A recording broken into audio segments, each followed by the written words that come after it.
পৃথিবীর সবচেয়ে কঠিন বাক্যটি কোনো দুর্বোধ্য বিদেশি ভাষার ব্যাকরণ নয়। সবচেয়ে কঠিন বাক্যটি মাত্র 3টি শব্দের। আমার ভুল হয়েছে। এই 3টি শব্দ উচ্চারণ করতে যে পরিমাণ বুকের পাঁটা লাগে, এভারেস্ট জয় করতে চেয়েও সম্ভবত এত বেশি পাঁটা লাগে না। আমরা আকাশে রকেট পাঠাতে পারি, আমরা সমুদ্রের তলদেশে অপটিক্যাল ফাইবার পাততে পারি, কিন্তু নিজের ইগোর পাহাড় ডিঙিয়ে মাটির পৃথিবীতে নেমে আসতে পারি না। আমাদের সমাজে ভুল একটি অস্পর্শ শব্দ। আমরা ছোটবেলা থেকেই শিখি ভুল করা মানেই হেরে যাওয়া। তাই বড় হতে হতে আমরা একজন নিখুঁত অভিনেতা হয়ে উঠি। আমরা ভুল করি, কিন্তু তা স্বীকার করি না। তার বদলে আমরা তৈরি করি অজুহাতের বিশাল সব অট্টালিকা। আসলে ট্রাফিক ছিল, আসলে সময়টা খারাপ, আসলে ও আমাকে রাগিয়ে দিয়েছিল।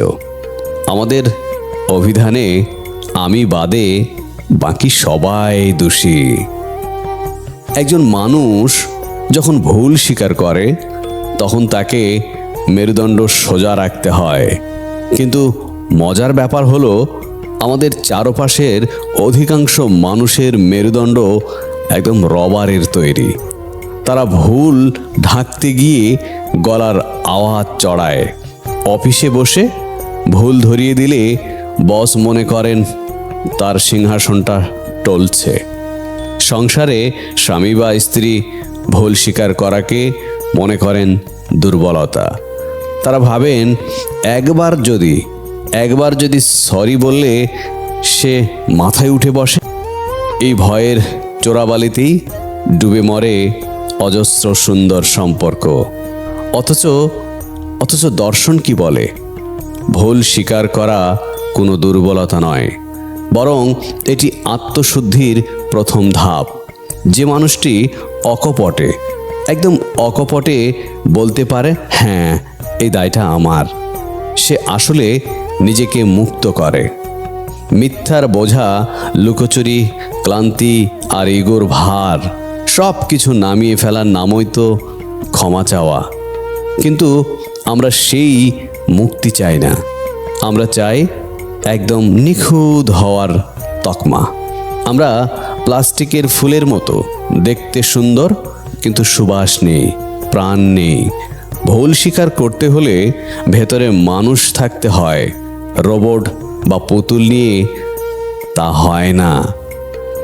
একটু খেয়াল করলেই দেখবেন, যারা চিৎকার করে নিজেকে সঠিক প্রমাণ করতে চায় তারা আসলে ভেতর থেকে নড়বড়ে।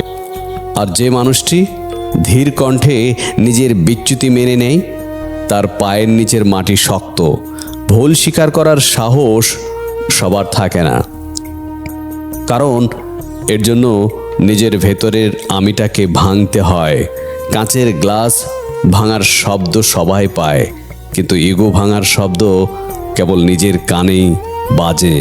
আর সেই শব্দটা সহ্য করা খুব কঠিন। ভুল স্বীকার মানে মাথা নত করা নয়, বরং আয়নার সামনে দাঁড়িয়ে নিজের আসল চেহারাটা দেখার সাহস অর্জন করা। আকাশ ভুল করে মেঘ জমায়, আবার বৃষ্টি হয়ে সেই ভুল শুধরে নেয় বলেই আকাশ এত নির্মল। নদীপথে বাধা পেলে বাঁক নেই, গোয়ারের মতো পাহাড় ভাঙতে যায় না। প্রকৃতি আমাদের শেখায় নমনীয়তাই শক্তি। তাই ভুল স্বীকার করুন, এতে আপনি ছোট হবেন না, বরং আপনার মানবিকতার উচ্চতা বাড়বে। ভুল মানুষই করে, আর শয়তান তা অস্বীকার করে। আপনি কোন দলে থাকবেন সেই সিদ্ধান্ত আপনার। মনে রাখবেন, একটা সরি বা আমার ভুল হয়েছে অনেক সময় হাজারো তর্কের চেয়ে বেশি শক্তিশালী।